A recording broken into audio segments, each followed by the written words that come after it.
Hey everyone, it's Gina. You're listening to Seer Sessions. Today's episode is part number 3 of a 3-parter. So if you haven't listened to the previous 2 episodes, go ahead and listen to those. I've been interviewing some people that I put into a hypnotic journey to a lifetime where they embodied the most of their soul's wisdom. In the previous 2 episodes, you heard from 2 other people, their experiences, and then I've been splicing in some commentary because I love to pick apart these sessions and say things like, but did you get it? Did you feel it? Did you see it? Isn't this awesome? And so that's what I've been doing. And like I've mentioned before, very soon I'm going to start sharing multiple hypnotic journeys every single week. And so my hope is that commentary that I'm doing helps you kind of prime your mind, helps you have an easier time navigating these hypnotic experiences, astral adventures when you are at home on your own. Like I said, this is part 3 of 3 different episodes where we're discussing someone's experience in that hypnotic journey. Now, if you want to experience that hypnotic journey for yourself, I highly recommend. It's episode 199, and you can take your own journey and have your own experience in a lifetime with the version of you living a life where you embodied the most of your soul's wisdom. If you go and take your own journey, you know I want to know what you got. My email address is in the show notes. Today, you're going to hear from my friend Erica. She has a way of making any endeavor magical, really. And the way Sarah put it, you heard from Sarah in the previous episode, she said, Erica, you make everything feel like a ritual. And it's true. This woman is so artistic, whether she's putting together a flower crown, drawing a picture that's super detailed and lifelike of a caterpillar doing a backbend with her bra off underneath a UFO as a logo for our solstice weekend. It was the best drawing that I could ever hope for. I couldn't even draw that well. And she did it, no big deal, on the back of an airplane napkin. Erica and I met years ago. She was first a client, and for a while she had scheduled the session like every month for a series of months. And we just kind of got to know each other. And I live in Arizona and she lives in LA. And so one time she had said, if you're ever in LA, I'll show you around Griffith Park. And a few months later, I was in LA. And so I said, hey, want to do a walk this afternoon at Griffith Park? And she showed me around. And so it just kind of became this habit and a friendship grew. And here we are taking this hypnotic journey. Okay, let's get into the discussion. All right. Did you have a typical experience? Do you want me to go through the questions? I do feel like the experience answered the majority of the questions. I showed up back in that Druid life, which was no surprise to me. Okay. Back in the Druid life. How do I explain this life? First of all, when I am working with a client and they are experiencing another lifetime and I'm asking questions, as they answer, a picture is being populated in my own brain as I lead the session, keep track of what's going on, where have we been, where are we going. So that is the most common experience for me. Now with Erica, I have done many one-on-one hypnotic journeys with her to other lifetimes, but I've done even more group journeys with her where we're going to another lifetime, exploring, and she's a part of a group where we're doing that. So at this point, Erica is a person who has done so many experiences inside of other lifetimes that these experiences have begun to repeat themselves. I just want to say, when we experience another lifetime, that can be profound and life-changing, like in big and in small ways.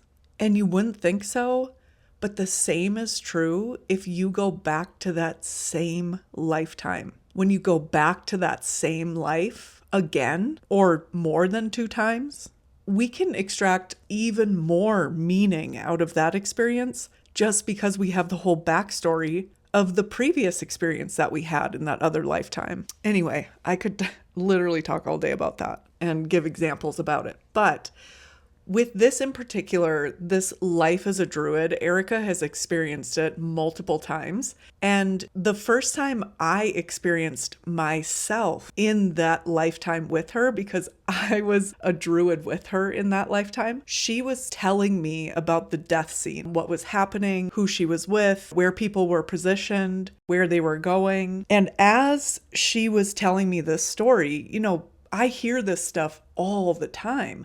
And so I know what it feels like to hear someone else's story about their death scene and have the story populate my mind so I can continue to lead them on this journey, right? But in this instant, which is rare, I think this has happened for sure less than 5 times in my entire career, and I've been doing this since 2018. When Erica was telling me about the death scene and what was happening, kind of the final moments in that life, I was having my own memories come in. And as she was talking, it was like, yep, I'm standing in between you and the mound. Yep, I know that guy is over there. I see him too. Instead of having the story populate from her point of view, which naturally happens for me, I was having my own past life experience during this. And it was so wild. And we have revisited that life in hypnosis, like I said, in group journeys and individual. We also corroborated stories on the death scene, like actually how my life ended. She was actually there. She saw it. And she described the exact situation that I saw, like just really cool resonances and knowings about this life between us. And not only that, but in my membership group, Kinship, there was a number of kinship members who were a part of this Druid community and had a similar experience. And because we do these journeys so much, and we had been, at that point, when we were having this discussion, some of us kinship members had been journeying together like 2-3 years every month. That adds up. And so we were all having our own experiences and able to validate, like, I saw this, what did that look like for you? And just a really cool experience. This Druid life is so potent. And I really feel like Erica has a story to tell between this life, some other life that she had that's very connected in the same part of Earth, her family ancestry, a lot of things that unfolded for her in 2024. So my hope is that Erica eventually writes a book about it, because it's really pretty incredible, each individual lifetime, how they weave together in her experience of them, and how she's like known that her whole life. And just even the things she would do when she was a kid would draw direct lines to that knowing and that kind of knowing. And anyway, so the Druid life is really, really special. It's really, really potent. But mostly, I want you to know context for the story is that's why it all kind of sounds like we know what this Druid life is. It's because we know it. And actually, all of us in that room were in that Druid life way back in the very first century. I started in the roundhouse, and the roundhouse itself, it felt very womb-like. It was so like safe and warm and kind of red from like clay, but there was a fire in the center and a cauldron suspended over the fire. And I was young, a young woman, so late teens, early 20s. And I was just kind of stirring whatever was in the cauldron and noticed the way the light caught the smoke. And then just kind of got lost in watching the smoke dance all the way up and then releasing out of the vent to the sky. And at first I was just kind of a little mesmerized by the smoke. And then I started to see faces and shapes. And then before I knew it, I was pulled into a vision, so into this other realm almost. And at that point, I didn't stay long in that, but that was the first time that had happened. And then instantly, I started seeing hundreds of moments of me in that life throughout my life doing the same thing, but it's at different stages of, at first, that I accidentally went into the smoke, and then I see myself being mentored to learn how to really work with it as a craft. Okay, so right now you might be thinking, this seems kind of like advanced shit. Like, how does someone get this much information in a hypnotic journey? And yes, this is an advanced move, and this could be your experience in your next hypnotic journey. It's not linear. Yes, the more you do it, the more information you get, the more comfortable you are, the more you understand. But that could happen in your next session or the next hypnotic journey that you listen to. So I want to plant this seed because I'm going to be sharing many, many hypnotic journeys. And so if you're ever in a situation like this where you're getting a bunch of information, I'll use Erica's example here. I would say, are you curious what the steps were in that training? Yes, you had the knowing that someone trained you how to do that even better, even more precisely. And do you want to learn that now? Like, could you go and get that information? Yes, you could. So let's say that Erica had this experience at home alone. If she was telling me about it, I would ask her if she knew the details of that training that she got. And if she didn't know the specific step-by-step details of that training, I would encourage her to sit in meditation or journal about that scene, about that knowing, with the intention of getting even more information about what those lessons were like. What kind of things did you do? What kind of things did you visualize or work on? What was the belief system about that? How did that tie into your spiritual beliefs? Was it considered spiritual or is it just energetic? As I sit here listening to this, those are my simple questions. And so as we evolve as humans and have more and more of these experiences, it'll get easier and easier for the collective to have these experiences too. So if you're ever in a situation like that and you come out of it and you're like, man, I'd love to know the details of that thing that I understood in that other lifetime, meditate, journal, trust what comes to mind. And anytime we're opening up the channel, so to speak, where we're getting into a meditative state and seeking information from the other side, I cannot express enough how important it is for you to connect to the divine, ground your energy down, and then protect your own energy around you. I'll share more about those details, like why we should do that in the future. But to me, it just keeps us safe. It keeps the intention clear and our vibration, our frequency elevated. And that's just a great place to be, especially if we are snooping around these unseen realms. You know, we want to make sure that we are at a level, at a frequency level where we're attracting divine, benevolent beings. And so that's a higher frequency. So I'll tell you more about why we do that and kind of the details of it. But as far as the how, if you've listened to any of my hypnotic journeys, there's always a part where we connect to the divine, where we ground our energy into the earth, and where we use our own light to shine out around us and protect that space. And that's what I'm talking about. That would be the practice of it. And again, you can catch that on any hypnotic journey that I do. In the moment you kind of get used to it, you could just sit alone. You don't need me, and just think yourself through that. And then when you feel ready, then open up with your questions, with your intentions. And if you're journaling, journal that information. So that's just a little tip if you want to elevate this experience even more. And then I see myself in a ritual surrounded by all of the other women in our group. And it was all of these different flashes of different ways that I would use this art of divination and go into the smoke. And where at first it was me accidentally being pulled, as I mastered the art of it, I could see myself projecting myself into the smoke. And it was coming from third eye, heart, and solar plexus, almost like a prism. And then I would go straight into another realm. And I would go to different places, especially if we had a certain question as a group. You might be thinking, going different places. Depending on the questions, what does that mean? Where are we going? And it's true. We can go in our awareness to different specific places. and get specific answers about specific things, areas, situations in our life. About a year ago, I was in session with my higher self, and my higher self had explained it to me. When you would go to your higher self, when you would go to the Akashic records, the types of questions that you would go to your spirit guides with, or what about your ancestors if you want to experience them? Where do you go for that?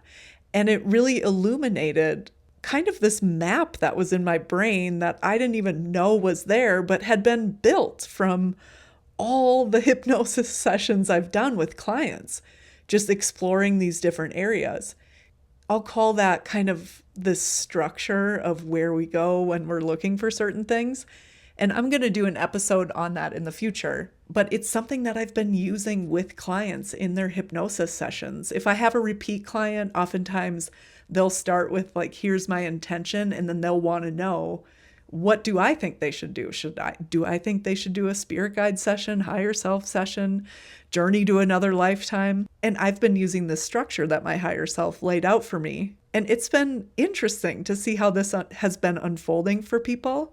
And yeah, once again, my clients are just continuing to prove these things to me because they always get what they need. It's always very unique and unexpected. I would go to different places, especially if we had a certain question as a group. Sometimes it could be like a celebration and it was just kind of a fun thing to do. Sometimes there was a serious question or hardship that we needed answers for. And I would go most of the time into this grove of elders. And I was surrounded by all of these older women who had once been the leader of this Druidic grove. Oh, wow. And they had a very like Kaliak type of presence. And so I would project myself into the smoke and then into their grove. And they were all sitting with a giant tree behind them. And it was almost like they were also the tree, but then their embodied version was sitting in front of it. And I would ask my question. And me as Erica was like, well, what was I asking? What answers was I getting? And that at this point wasn't important. Yeah. But it was... What Erica's talking about here is such a common occurrence. This idea of the conscious mind kind of coming in with questions and curiosities. And sometimes the conscious mind will come in and try to make meaning out of things a little bit too early. And whenever you notice yourself doing that on a hypnotic journey, know that that's just what's happening. It's just that the conscious mind is like, hey, wait, I'm trying to figure this out too. And you have the rest of your life for that. So just acknowledge that you're doing it and then refocus your awareness, your attention, your thoughts, your emotions on whatever is coming to mind. So in this scene, it's exactly what Erica did. She felt those questions coming in. She knows that that's not the time for them. That's a conscious mind thing. It needs to happen. It should happen. It's a beautiful thing when it does happen. But when we're in the journey, when we're in that hypnotic trance, that's the time that we need to just be collecting information. Even if it seems crazy, even if it seems weird, even if it doesn't make sense right now, just know our awareness just needs to brush up on as many details as possible. And by the end of the session, it'll make sense. And your conscious mind will continue to think about it if you let it, if you direct it to, will continue to extrapolate meaning from it if you want it to. But if you notice that conscious mind creeping in, just notice it and then redirect your attention to the journey, to the imagery, to the experience. But it was seeing my journey of accidentally falling into it and then being able to hone that skill and project myself and then being able to teach others, and how that was passed on to me, I could pass it on. And whenever I would ask my questions, however they were answered, sometimes I wasn't supposed to know the answer, but whenever that session with the grove of elders would come to a close, the leader would come up and put her hand on my forehead, and then I'd blink and be back in my body. Whoa. And the main thing that I got from that for now is that I still have access to that gift, but it's something that is going to take a lot of time and a lot of presence and a lot of devotion, and to not give up on it when it feels impossible. But it is definitely a practice that needs to be done with intention and reverence and respect. But there's a chance to get back to that grove of elders and actually ask them questions and not witness myself asking throughout various points of that lifetime. You might think it's a little wild being in a trance state, experiencing another lifetime where you would access the trance state. But friends, let me tell you, that's just one corner of weird that I deal with regularly. So yes, the idea of someone experiencing another lifetime where they are also experiencing trance and exploring these unseen realms, other dimensions, it's not common, but I, at this point, have lost count how many times it's happened. People have been doing this for millennia, intentionally, unintentionally, with plant medicine, without plant medicine. Anyway, I just want to say, this sounds weird, but it's not that weird. But for that, like, I had already seen the death scene several times, so that didn't feel important to revisit. But thinking about it afterwards, the most important element of that death scene was standing in the flames and being burned alive and being like, I feel so much pity for you. You think you have control over me by burning me in this fire, but you don't know I am that fire. And then seeing myself using the fire and the smoke, and even the way the lives were, the way I was seeing the lives overlaid on top of each other, like flashes, felt very much like flickering firelight. Oh, wow. So that definitely felt very full circle. Because Erica has visited that death scene a number of times, and it was pretty violent, as you can imagine by her short description. But what I wanted to really highlight is the feeling she had when she was experiencing that death scene. And the feeling was she was being burned at the stake. And the feeling was a lot of compassion and just, these people don't know their power and they don't know that they can't kill me. It was kind of like her, like she had this greater knowing and such a connection to nature, to the elements, to that fire that was burning her, that she wasn't even emotionally rattled by it in her experience of it.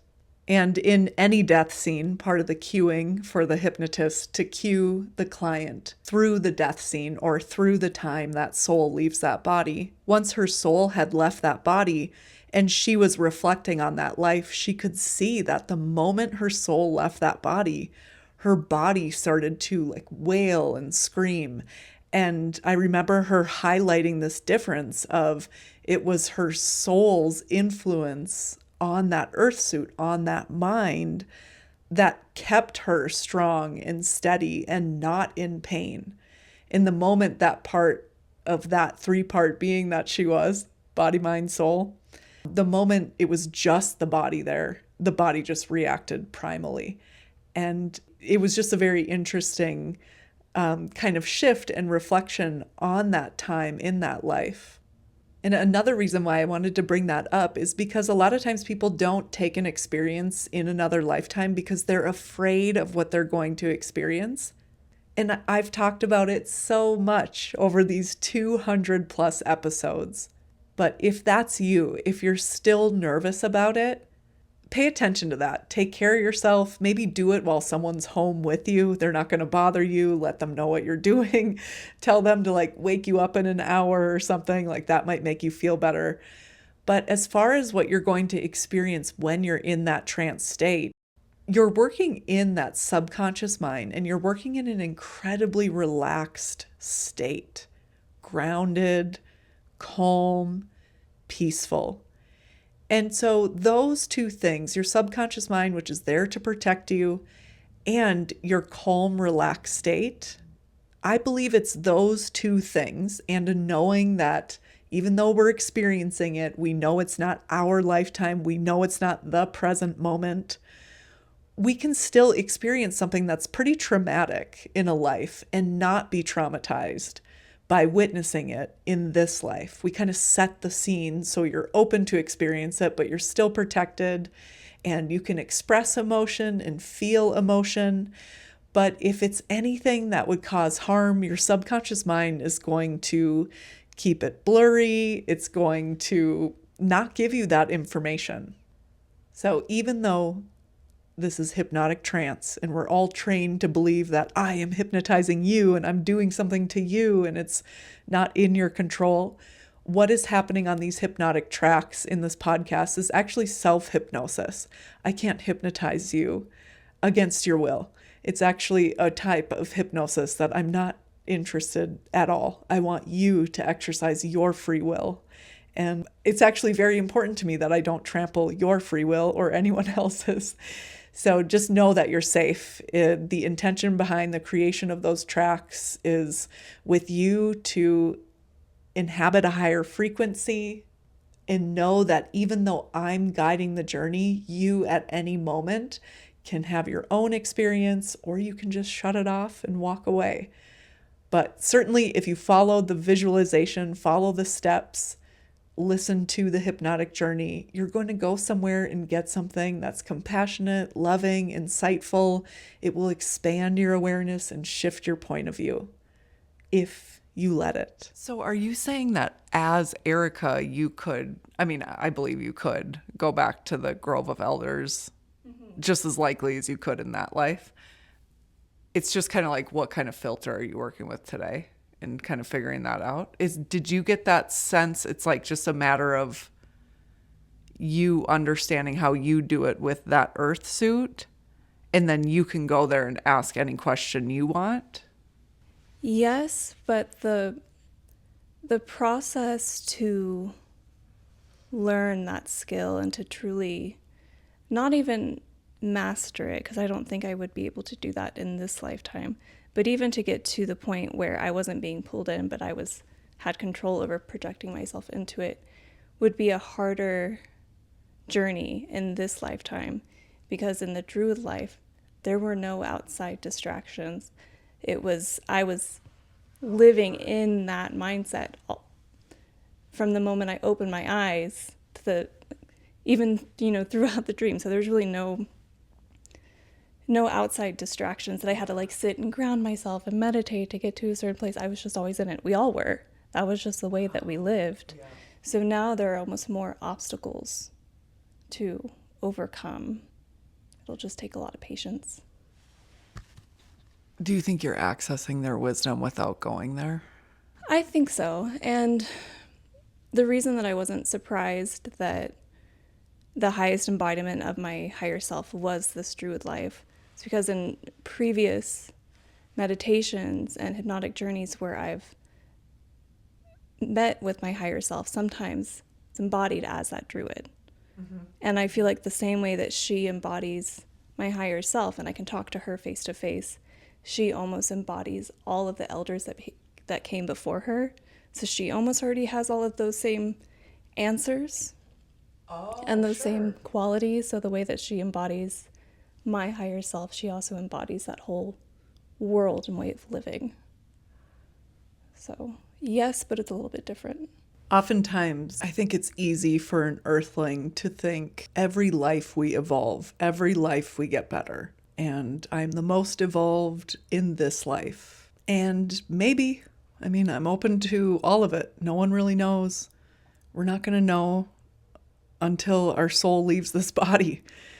And even then, maybe we won't know. Everything I've explored, everything I've experienced with clients, everything I've heard from clients, all the books I've read, other people's spiritual journeys, I can't fully conceptualize it with my brain. But if I had to guess, I would guess all of it's happening at once. So I'm not going back into a past life. It feels like a past life because I'm accessing it through what we call a memory. And 3D Earth 2025, when we think of a memory, it's an access, it's a window, it's a tie to our past. So I think that's why it can feel like a lifetime in the past.